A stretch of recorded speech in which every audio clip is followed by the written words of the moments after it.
Okay. We are now recording. We are live. And here we go.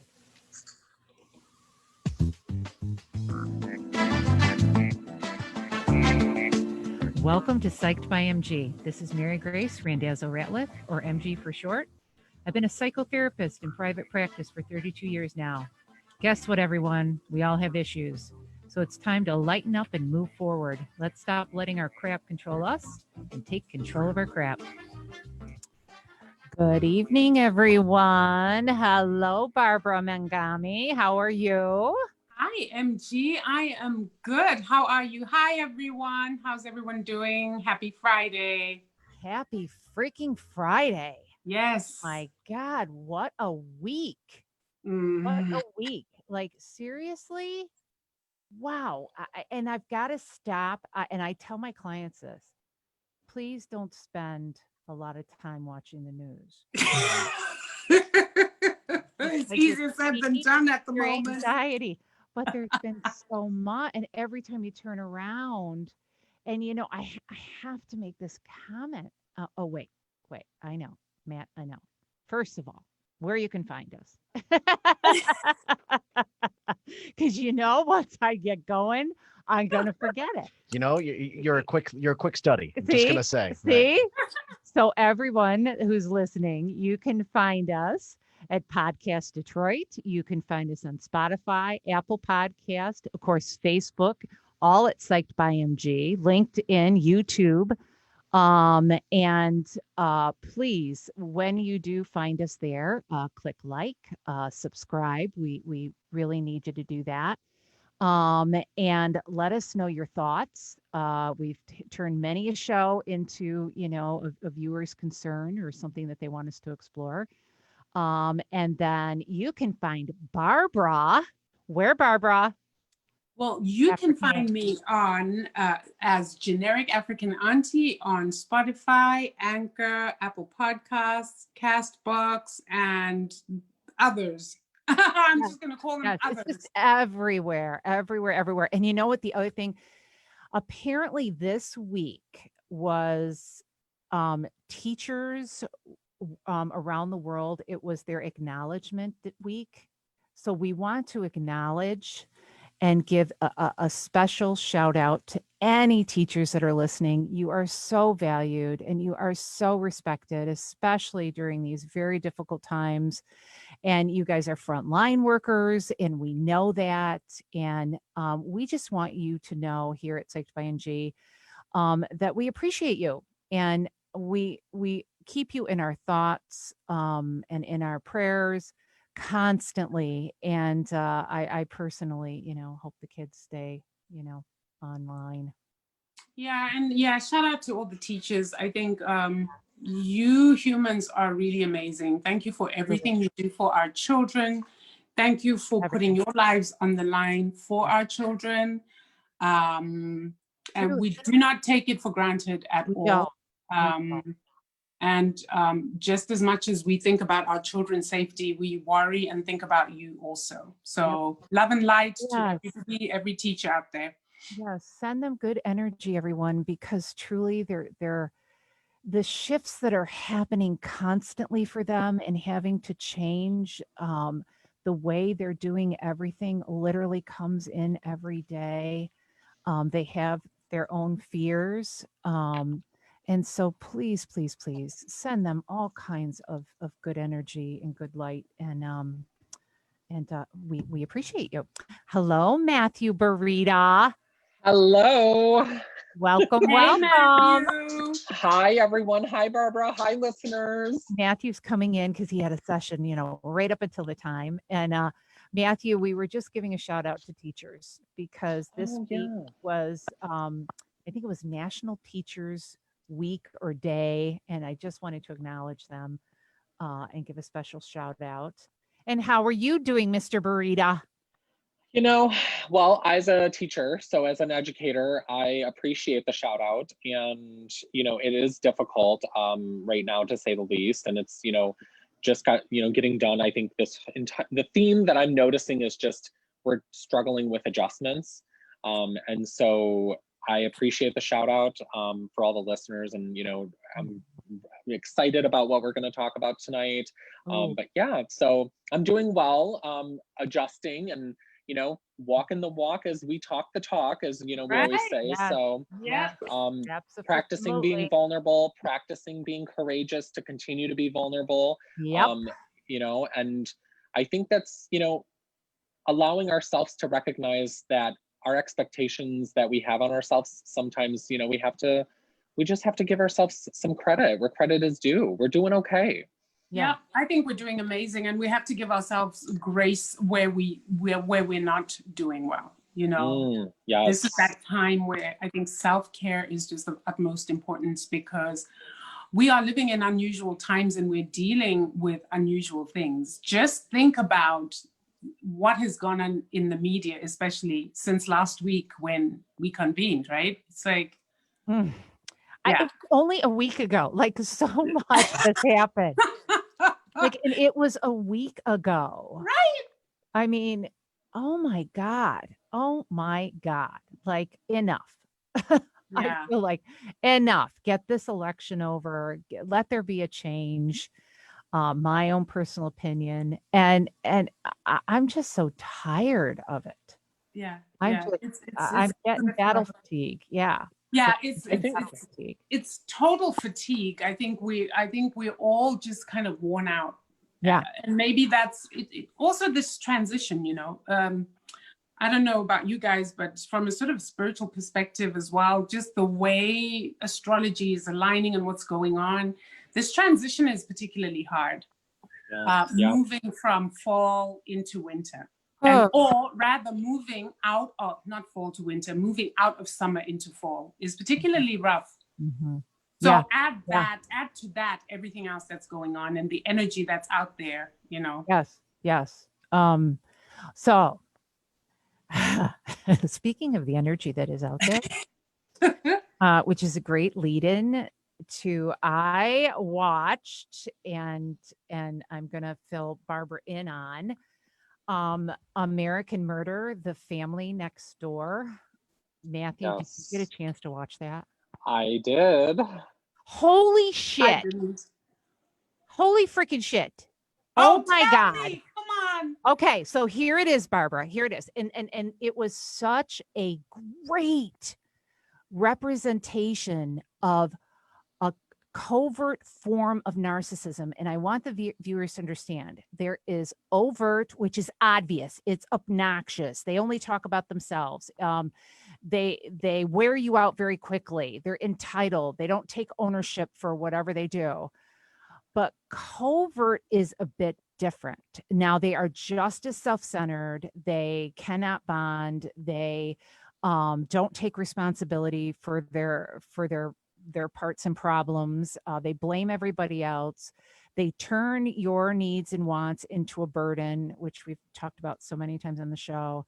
But the covert has an energy. They are extremely bright and they are highly, highly manipulative. Mm-hmm. And a person can chronically feel guilty around this kind of personality. They're softer spoken, but the covert narcissist, you must watch behaviors, not their words. You must watch their behaviors, not their words. And in this documentary, and it's on Netflix, oh my God, this guy, Matthew, in the beginning of the show, he looks meek, he looks pathetic, and he is the father of 2 little girls. And what happened, and any viewer that if they don't want to know what's going on in that show, you should, pause the podcast and not listen, because we're really going to go over the details.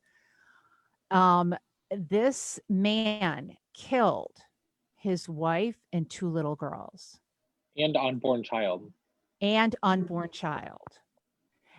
the oldest little girl, what was she, like 6, Matthew? Like 5 or 6? I believe 6 years old. Yeah, she was young and adorable. And this was a documentary, Barbara, and they showed the little girls playing and they showed the mom being with the kids. And the mom had been with an abusive guy, I believe her relationship, or he was narcissistic in the first marriage that she had. Oh, wow. Mhm. So she found this, she thought was such a savior, such a wonderful man. And so the beginning of the documentary, they have a scene where they're going into the house because family can't find her. And he walks in and he's just confused. Like he doesn't know anything and he's just confused. And immediately as I'm watching him, my gut is like, oh, that son of a bitch did it. He freaking did it. That's You know, why you're a therapist. oh my God, that guy did it. This guy is a covert narcissist. Oh my God, this is a classic covert narcissist, covert psychopath, because he got to the point of killing. But the way he was presenting himself was just so lost, no raw emotion, no grief.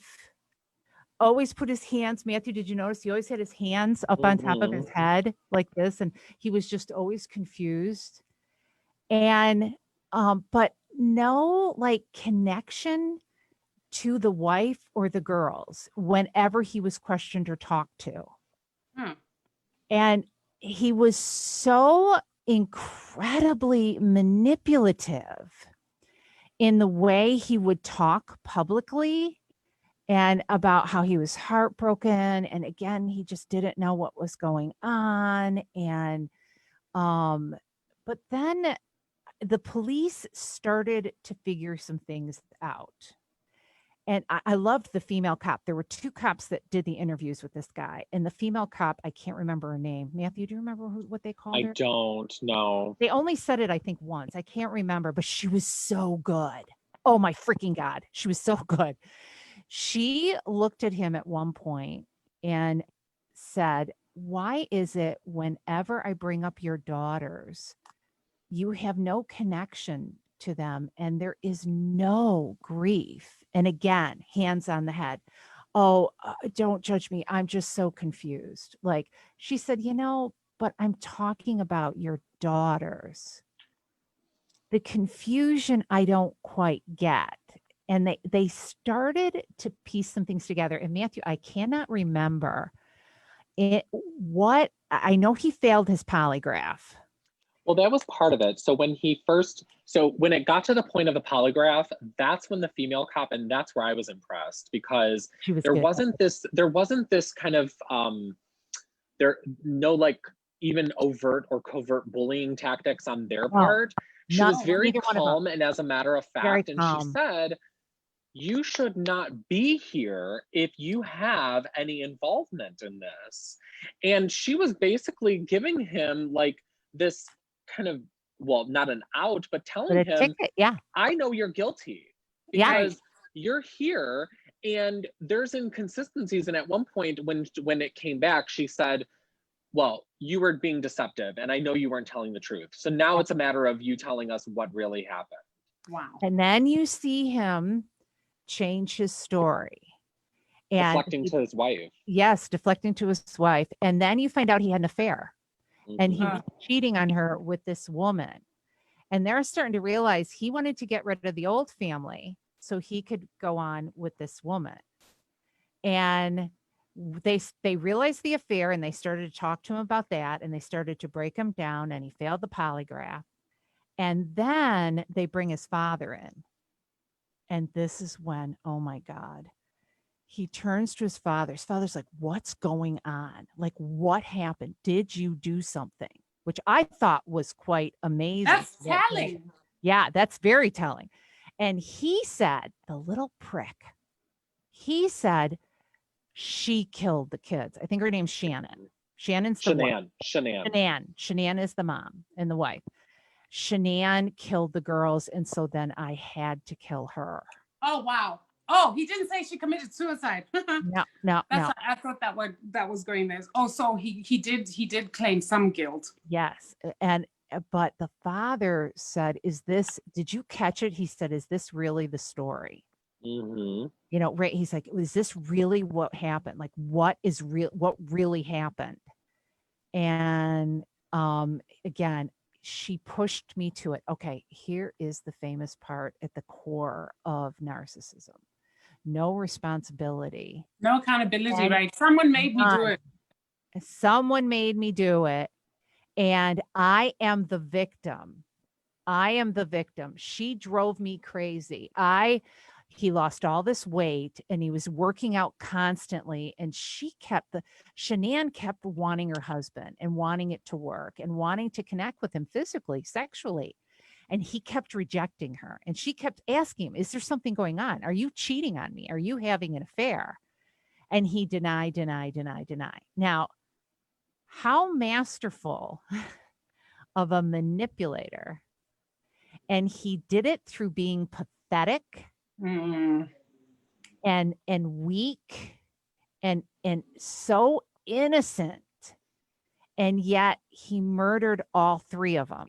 And he was so good at it. And I was telling Barbara this before we went on air, that there were literally people who were following him and saying to him how they felt so sorry for him and that she led him to do all of it. Oh, This was wow. all Shanann's fault. And the poor family had to get on the news and say, please just go on with your lives and leave us alone. We can't take the threats that you're doing, the accusations that you're making. We're trying to grieve the loss of our grandchildren and our daughter. And he played that, and he played it well until they figured him out. And until they finally, he broke and said, now, and what was the turning point, Matthew? Do you remember where he finally owned? It was at the end of the documentary where he said, yeah, I killed all three of them. And, Wow. oh, wait for this, Barbara. And he said, yeah. They said, how did you get her out of the house? And he said, well, I laid her body on the floor at the back of the car. And then I put the kids in the car on her.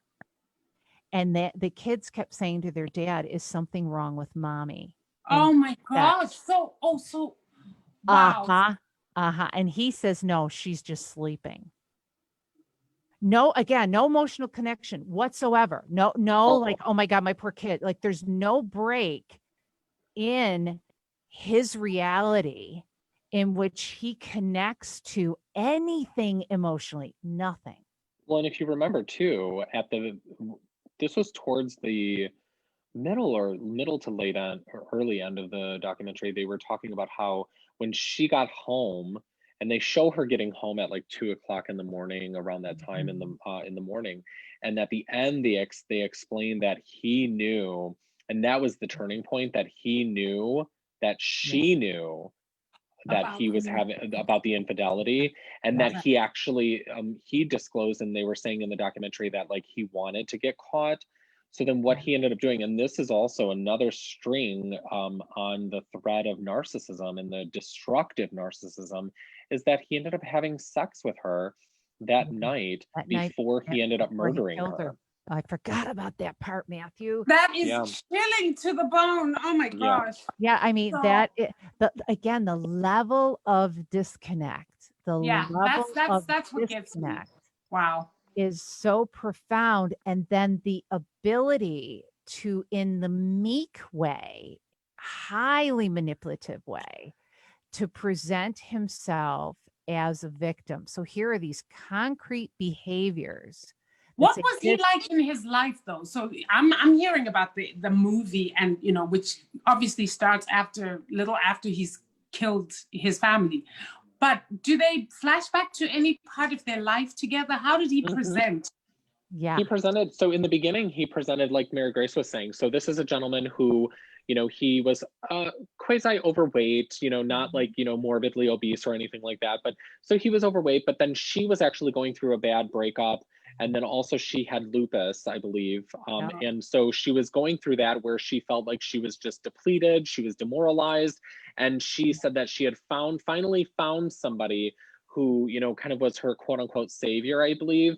And so in the pictures and in the, they showed the wedding, and they showed where she actually, you know, she didn't come from money or wealth. And so by 25, she actually worked hard enough to build her own home. And Wow. so she built her own home in Colorado. And he actually got a job making a good living and being able to provide for the family in Colorado as well. So, you know, prototypically, you're thinking, well, he's a you know, and a lot of times this is stereotypical, and I think it also does kind of diffuse the attention on someone who's a narcissist when people say, oh, well, he's such a good provider, right? And you know, Oh, that yeah. that to me is chilling to my bone when I hear Oh, that. yeah. It's like, excuse me, being a provider is like one of a million other things that somebody should have, you know, and we're not even talking about like their, you know, personality type and everything like that. So, you know, she had referred to him and, you know, kind of described him as a good provider. And, you know, it's like, it's one of those things where, and same thing like you, Mary Grace, when I first saw him, I'm like, you little shit. I'm like, I just was like, are you kidding me? But yeah, he went into this, you know, I say classic as in it's happened thousands and thousands of times where, you know, more predominantly with men than women, where, you know, he wanted to get rid of his life and go into a new life. And that involved him murdering his family. Just throw them away like they're Well, objects. so here's the thing. What's wrong with just a divorce? You know, I can't do this anymore, and you just walk away. Because that's another way of kind of going to start. Well, it's not really starting your life over. It's continuing your life, isn't it? There's no clean slate there because there's an ex-wife. And he has to be a victim. He has to get the attention. He's the victim. And he needs to be praised, and everyone needs to feel sorry for him. And that's the goal. I mean, that I knew of a woman. Oh my God. I called her the church lady. This wasn't a client. I knew of this woman back many years ago, probably 30 years ago now. And she volunteered at a church, and she was very quiet and meek and mild. And as I was getting to know her, she had lost her husband, and she was grief stricken. And so, you know, I started chit chat with her. I was volunteering, and I said, oh my, she was so sweet while I was focused on her. And then she said she had 5 kids. I said, oh, those poor kids. She's like, yeah, I'm mad at all of them. Oh, I said, you're mad at, I just said, oh my God, they just lost their dad. Like, you're mad at all of them? Well, they need to see me more and they need to do this. And I said, oh my gosh, well, is there a reason? Like, are they, well, my one is going to have twins, but that's no excuse for her not to be at my house.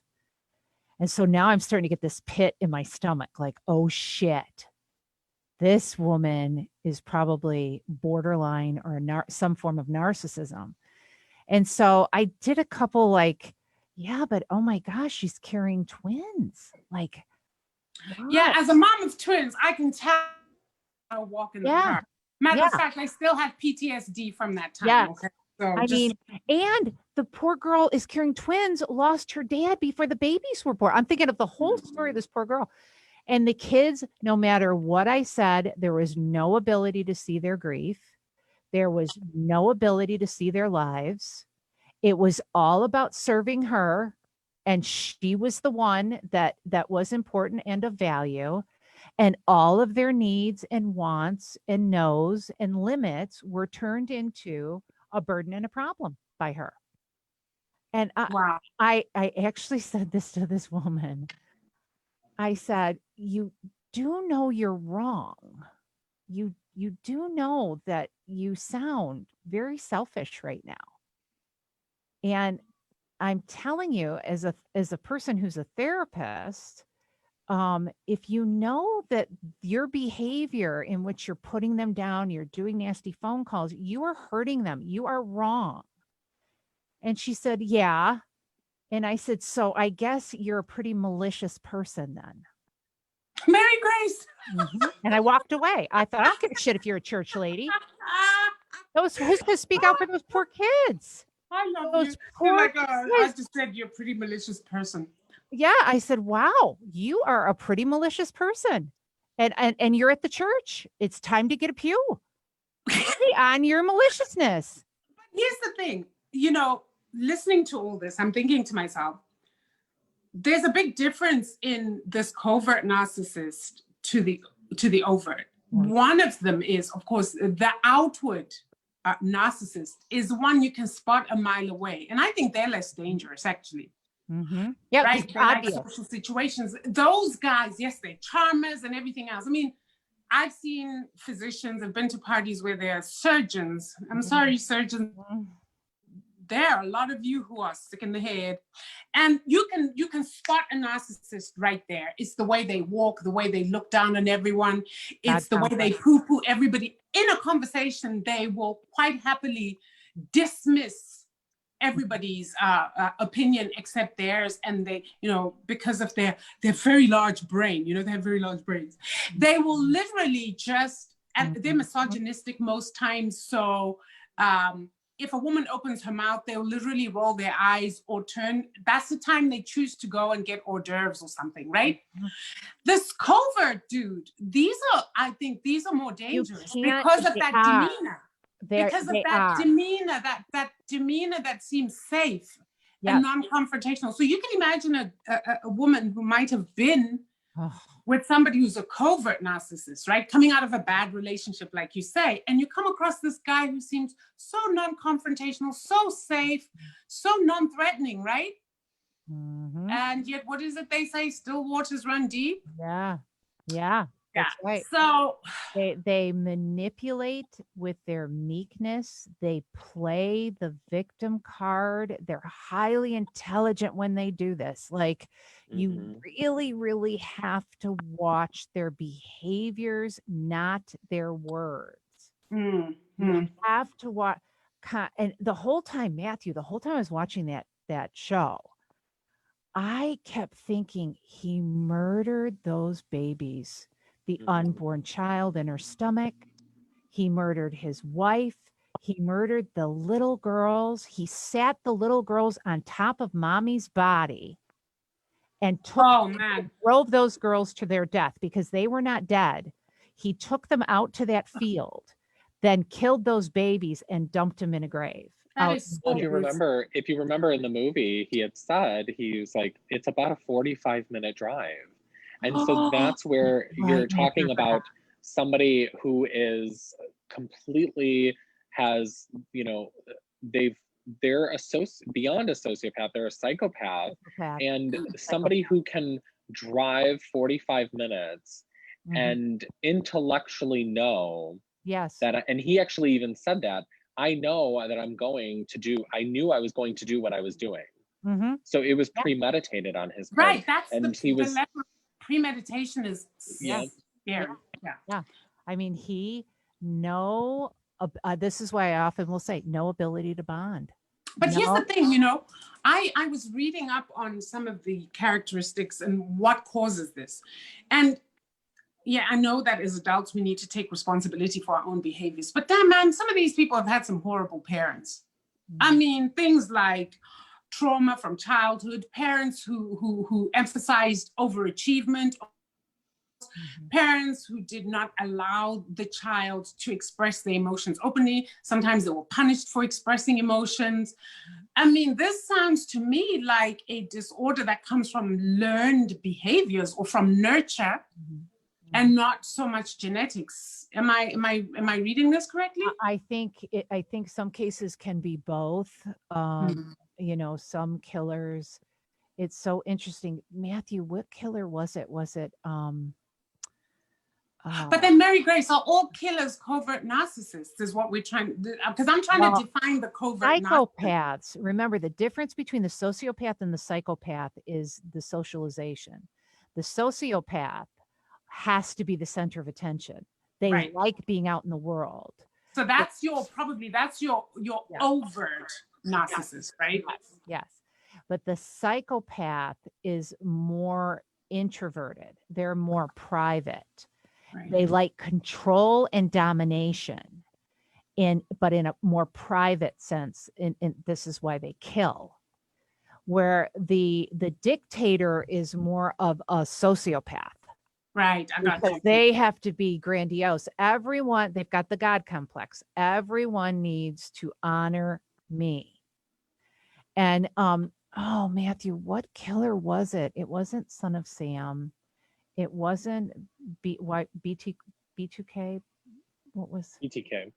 But it was the other one that was killing all the men. Gacy. Dahmer. Jeffrey With Dahmer. Dahmer. Yeah. They did an interview that I saw with his parents, with his father. And Dahmer, was it Dahmer's brother that kept trying to make up for everything that had happened? Was that Jeffrey Dahmer's brother? I I'm can't not remember. sure. I Damn always it, I should have done my homework. Yeah, it was one of, I had a case years ago when I lived in another state, and they didn't know if the guy was schizophrenic or psychopath. And because some kill due to, schizophrenia and delusions, and they hear voices, and they have a real mental illness. And then But that can be treated, right? yes. Which brings me to my next question. What do you do with these people? Can they be rehabilitated? How? My personal opinion is no. You have to, with psychopaths, with killers, they have to be contained, and they have to be constantly checked. Constantly. But do all covert narcissists become killers is my question. No, I don't think so. Okay. No. I don't think so. You've got the narcissist. That's one level of narcissism. So you've got a narcissist a person who's self-centered and has all the tendencies, but then you intensify the tendencies and you get the borderline. And I think at each level, which I don't think my field talks about enough, each level has a covert form or an overt form until you get to psychopath, which I think that is more covert. If you notice, like with a lot of serial killers, they'll leave notes. They'll do mind games. They get into like a chess match with the police to try to get them to outwit them, to outsmart them. It's very important that they feel their entitlement and the respect by everyone knowing how smart they are. Because their IQ, which then becomes their undoing, because they're leaving little clues just so you know. Right. Yeah. That's so freaking weird. I know. And this guy on American Murder, he was so good at covert narcissism. He was so manipulative and so intellectually bright in everything he did that he literally got a following. So here's the thing.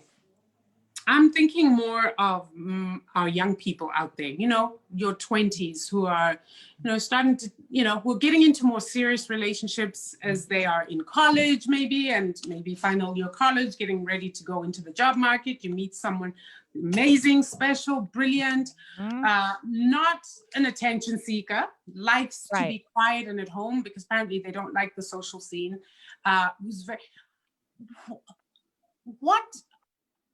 How does a young woman or a young man protect themselves from such a person? What are the things they can look out for?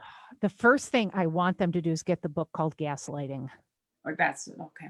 Get the book called Gaslighting. I think I have several young people following us lately. Guys, get the book, okay? Get the book called Gaslighting. You watch a person's behaviors more than their words.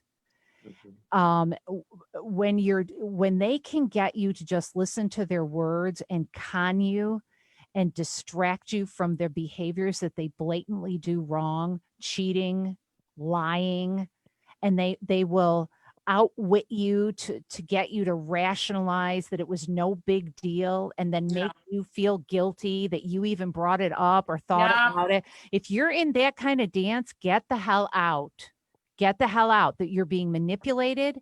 And as long as you are submissive and insecure, they will dominate you. And the longer you're in a relationship with somebody like that, and the longer you're under that kind of mental dominance, whether there's physical in there or not, your sense of self will diminish to below nothing. Yeah, you The start to longer you're second there. guess yourself, right? You Yeah. really start to question your Oh, own yeah. self.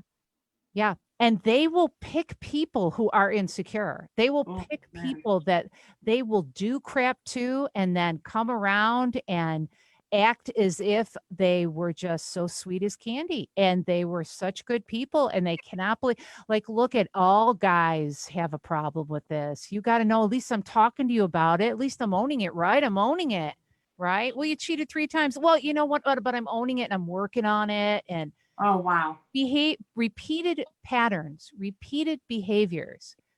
You can't get them to change. Number one, you cannot make somebody get better.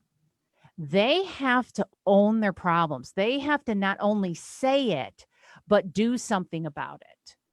And there's a form of abuse, it's called intellectual abuse, where they outwit and manipulate. Now, covert narcissists are really good at this, where they intellectually dominate you and outwit you to the point where you're frustrated and flustered and you can't talk anymore. And you begin to question yourself. You'll call them on something that they've done that's really crappy. And they'll come at you with everything that you've done wrong and get you to shut up and walk away and feel bad about yourself. That kind of person has a mental problem. Yeah. You can't fix it. Get out of that relationship. Well, and also too, if you're recognizing that if the person is doing something wrong, remind yourself and go back to when your healthier child, like, think of, if you didn't even have a healthy childhood, think of a healthy childhood kind of parental unit. And if you're starting to excuse the bad behavior, or you ordinarily otherwise wouldn't feel crazy or paranoid, but then you're starting to, and if they're the ones who are doing something wrong, but you're the one apologizing, run away. Right. Run away. If they're the ones who are like Mary Grace, you were saying, it's like if they're, continuously with infidelity, but you're the one apologizing, run away. Yep. Yep. That's right. So here's a question I have for you too, because you guys are in this space in sort of a real and clinical way. Is there a way in which you said certain personality types, or maybe people with low self-esteem issues are the people who are generally preyed upon by this type of person?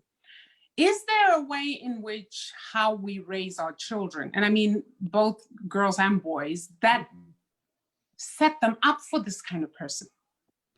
When you... I'm not parent blaming, by the way. Please don't say I'm parent blaming. I'm really asking this because I think we all need help with this one. Yes. When you teach your girls, especially, and your boys too, to be nice, to keep quiet, we get back to the same thing, yeah. To constantly make the other person feel better, to constantly understand the other person. And let me tell you, I'm going to share a story of my own with my daughter.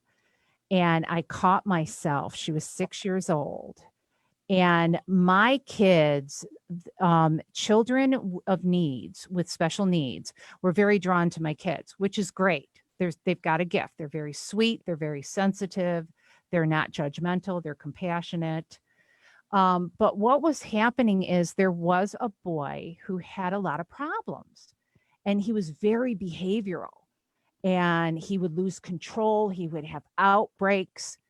And I'm taking this 6-year-old little tiny girl, and I'm trying to teach her how to deal with him. And the teacher who I had actually trained with at the Child and Adolescent Psych Hospital in Ann Arbor, she came to me one day and she said, I got to call you on something. I said, what is it? She goes, you're teaching your daughter to be so nice, and you're teaching your daughter to try to understand a situation. She is 6 years old. This boy has a lot of problems. She cannot handle him. The only thing I want you telling that child is to come get me, that she doesn't have to handle it. And I know why I was doing it. It was my own upbringing. I was always told to, take care of everybody and to understand, put pressures on me when I was, too young to handle them. And so I was like, oh my God, I've made a terrible mistake. Yes, I will fix that with her. And she said, and teach her how to put her hand up and say no. Mm. Stop. And I don't like it. She said she's such a good kid and a compassionate kid, but she needs better boundary. If you want to work on something with your daughter, it's strength and boundaries and intolerance. Right. Well, you bet your sweet ass I did that. I like said, you do not handle him. You tell him no. You go right over to your teacher and you say, Mrs. So-and-so, can you, I don't like what he's doing. I don't like him hugging me all the time. This was one of the things that I found out later. He kept bear hugging her like this. And she was trying to talk him out of letting go. Well, she needed to scream and say, stop, no. And it's important. It's important that we teach our kids to set limits with bad behavior. Teach them what the bad behavior is. Somebody doesn't push you around. Teach them about being manipulated, conned. Talk to your kids about what's going on at lunch. Talk to your kids about who they're playing with on the playground. Get to know what the interactions are about. Go pick them up early if you can and watch some things. Right. Really learn their world to see, are your kids pushovers? Are they getting dominated? Are they getting bullied? Do they know how to fight? My daughter's butt was in a self-defense class, very young. And I said, and I own the mistake. I said, look at, I was doing this with her, but I don't want her taking crap.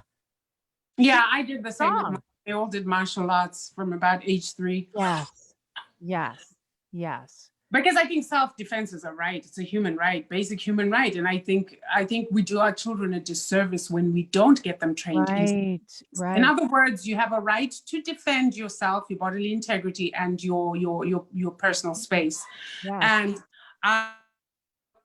Mama, who I'm not a pacifist by any stretch of the imagination, and I mean, my kids went to school where there was this culture of kindness. Well, it seemed kindness just meant if somebody shoves you, you say, please don't do that. Or somebody slaps you, you say, you go tell the teacher. I said to my kids, no, somebody slaps you, slap them right back. And I know who you are. You can come home. If anything happens, I will go in and I will always be on your side. Yeah. Because it did get to the point, especially with my empath, Chi-Chi, where she literally couldn't even put her hands up to defend herself. She would like stand there while somebody was shoving and pummeling her. Oh, no. But because she was told in our culture of kindness, you don't push back, you don't fight back. You've got to teach the kids the line. You've got to teach the kids how to differentiate, how to know when you negotiate, when you need to be compassionate, and how to know when you need to set a limit. And it's within the bad behavior. Yeah. Somebody doesn't take things from you. Somebody doesn't hit you. Somebody doesn't punch you. Somebody doesn't tell you what to do. You got to teach your kids then how to be strong and gain their voice. Even though they're scared, you got to let them know, like, we're all scared when we use our voice. We all get nervous. We all have anxiety, but we have to master it and use our voice and set limits so that nobody pushes you around or takes advantage of you, and that you have power inside.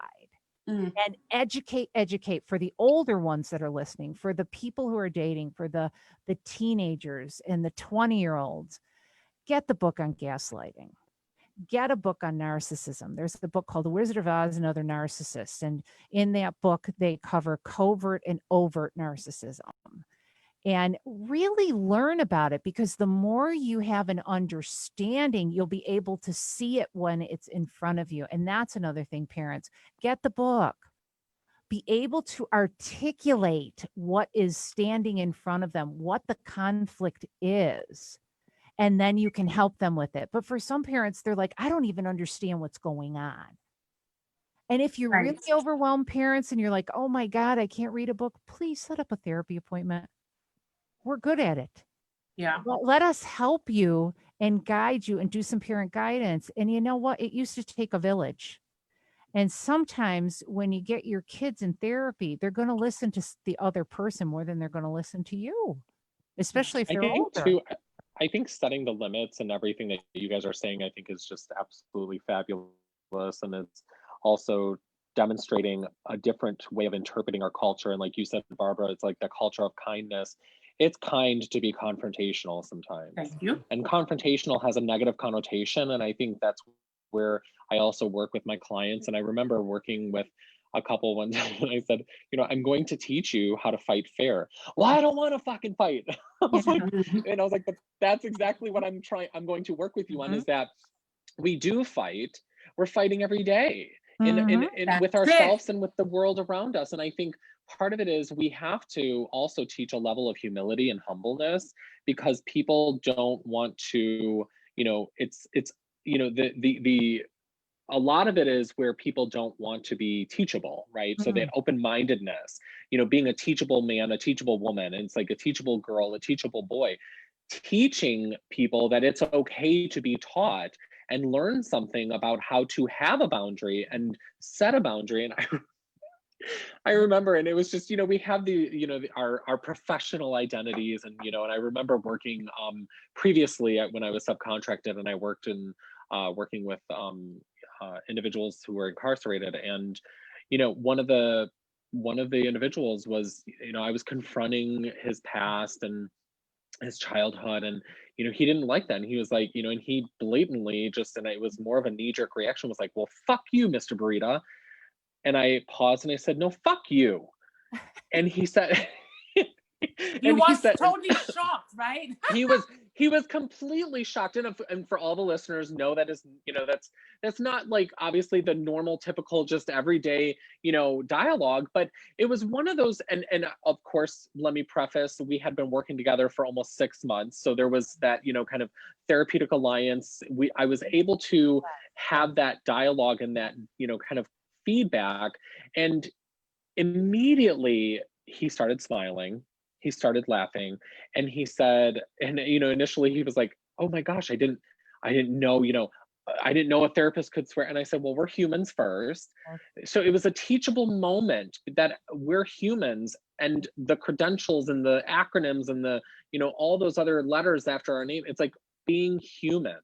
And I think that's sometimes where we lose sight of, you know, our ability to be compassionate. And as you mentioned with, you know, your child, Barbara, it's like being an empath, you know, being an empath and feeling something, I mean, and feeling so much of the world's pain and the, you know, the pain around us, you know, it's like, sometimes it's like, I don't, and I tell people, and I, you know, Mary Grace, I've told you too, it's like, I don't wish this, you know, angels go where, you know, angels won't even go where we go sometimes as therapists.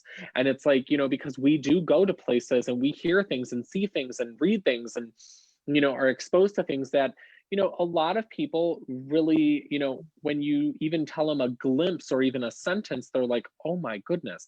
Well, no, I know what you mean. Oh my gosh, that's why this week is so crazy, because sometimes even as a life coach, and the thing is, you know, that's why I always say permission to be vulnerable, please, before I spill my stuff on you.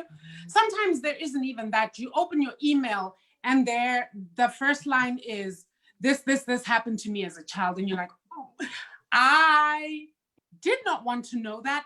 Why? But you see what I mean? There isn't, you know, in the spaces where you're dealing so closely with humans, you cannot say, you know, permission to be, you can't tell somebody, first you have to ask me for permission to be vulnerable so that I can prepare myself before you tell me something that's totally going to shock me and ruin my day. Do you know what I'm saying? Yeah. But at the same time, for example, your story reminds me of the story of the bully. And this is what I always told my kids, because this happened to me when I was younger. I am an empath. I don't seem like one. I don't appear like one, because I've had to work very hard at finding that balance between being a pushover and learning to put those boundaries and take care of myself. There was somebody who bullied me for 6 years in school, and she made my life hell until one day, I don't know what happened. She shoved me. I kicked her butt. I kicked her butt for the 6 years she'd made me miserable, let me tell you. By the time I was done with her, we became the best friends, because something clicked in her head about my humanity. Like, dude, what you do to me, I want you to feel what that's like. Yeah. And she did. Yeah. in her body. Making She that didn't feel my you know, the torturous feelings you feel when you're being bullied. But I was able to give back to her the kind of pain in her physical body that she had done to me. And she really respected me after that. Mhm. And that was the end of 6 years of bullying. Mhm. Yeah. And sometimes Yeah. I always think that, you know, sometimes like what you did, Matthew, that FU bomb to this person, Mhm. I think that is like a circuit breaker Mhm. where people sometimes get so accustomed to someone being a certain way, Yeah. they literally stop giving themselves permission to abuse that person Yes. until that person says, hey, and it takes them out of that wheel where it's just a cycle of abuse. Mhm. The circuit breakers, I think, are amazing. And yeah, my circuit breaker was a good, a good You know, weapon. those people who are listening that come from the abusive homes, that are so scared to have a voice and so afraid to speak up and defend themselves because internally they have never learned to trust themselves. They don't trust when they see somebody who's not treating them well.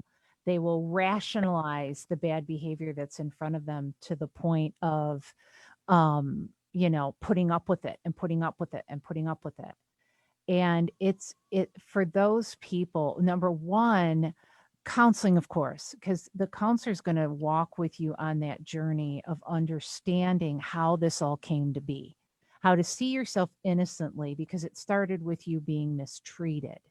It started with someone teaching you have no value, you are there to serve emotionally, physically, whatever it is. And then the other thing is to definitely try to find a support group or supports that see you. I always say, you know, man, if you really don't know what to do, go to an Al-Anon meeting or a meeting on ACOA. There's so much codependency. In a group of codependents, everyone's taken care of. Right. Because everybody, they're there because everybody's taking care of everybody else. do something, but connect, get outside of your world that you're living in and take a chance and get to know more people and read. There's plenty of books. If somebody has a question about what book to read, message me, get on my Facebook page, Psyched by MG, give me a message. I'll be glad to help you. Go to our website, send us a message, and we will be glad to guide you.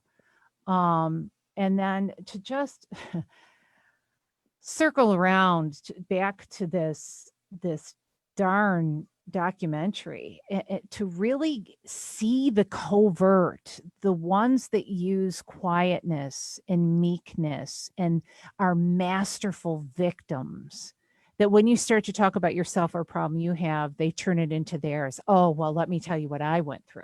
Oh, let me tell you what I did. Or they don't listen.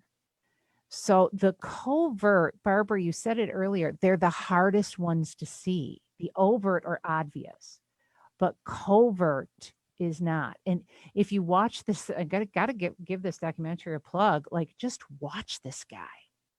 Watch how meek and quiet and how brilliant he was with the manipulation of confusion. I'm so confused. Well, and even at the end, when you saw him in the courtroom and they panned to his leg shaking at the bottom, and then when the judge asked if he had any response to say to the family, no. And then he gets up and he just walks out, and it's like he's processed, which again is like another interpretation, another example of the covertness. It's like, Oh God, that is the person. And when you think about it too, and Barbara, you were asking too, part of the rehabilitation, so just to kind of give everyone a little bit of picture too, is that, you know, 5% of the population who are incarcerated will never get out of prison.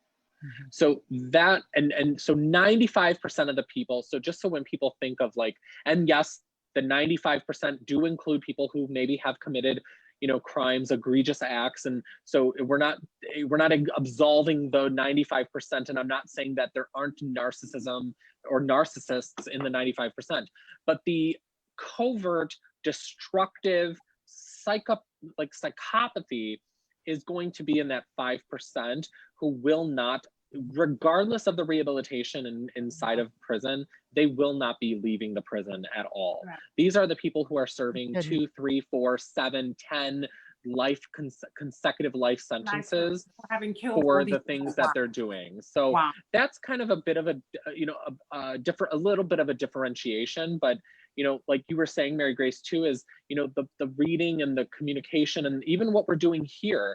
What we're doing here is critically thinking. Yeah. So, you know, Barbara, you're asking questions, and then we're asking questions, and we're, you know, we're responding, we're giving people, like, that's part of how you also teach healthy boundaries. To have someone critically think and think on their toes, and being able to, you know, understand too, sometimes, not all, but sometimes, if you walk away, that just means that you're not getting dirty in the sandbox with those people. Mhm. And, you know, that's, I mean, so the critical thinking, though, will allow you to understand your limits. It'll help Right. you to understand your boundaries. Yeah. Now, see, this is where I'm like, why aren't we teaching this in schools? See, because this is life. These are life skills. Our children are is. going out there with all the book knowledge that you can imagine, but without basic survival life skills. Mhm. Why isn't this stuff being taught as part of the curriculum in schools? What to look out for in this Agree. case? What to look out for in that? How to set healthy boundaries, for goodness sake. Yeah. What is a boundary? I had a These kid, poor young people don't know I what had a a boundary is. 22-year-old. I had a 22-year-old saying, "What do you mean by boundaries? What is that?" Mm-hmm. And the idea that she's allowed to say no to people coming up on her, she's allowed to say no to hugs, she's allowed to say, "You know what, you're inappropriate, you don't talk to me like that, and I'm not going to engage you," was so new to her. She was like, you know, I don't know. Maybe that's why we do the work we do, because it's not covered elsewhere. But I just think where you can get young people in groups in one. I mean, you know, people can choose to watch our podcast, you guys, people can choose to read these books. But if it's set in a curriculum and there are 80 of you in a class and you're getting this in class, something's going to sink in some way, surely. That's right. That's right. Matthew, do you have a session right after this? Yeah, I'm gonna hop off. I'm going to let you go. 'Cause we're going Aw. to close now. So I'm going to let you go. Thank you. Thank Bye, Bye, you. everyone. Nancy. Bye, Yes. Barbara. Have a great Miss you guys. weekend. Matthew's Bye. on All the the listeners, show. be kind. I'll talk to you guys soon. All right. All Take right, care. guys. And we only have a minute left. And so, you know, please let us know what you're thinking about the show. And if you have any questions, of course, we're here to answer you. And a special thanks to my co-host, Barbara. We have to get together and catch up, honey. Thank you, And, MG. and thanks to everyone. Again, you can find us on Spotify, Apple Podcast, Podcast Detroit, Facebook, And shout out to our producer before you forget. and Matt, a shout out to him. Thank you. He did such a great job. Always. Thank you. And we want to wish everyone a really good evening, and we'll talk to you soon.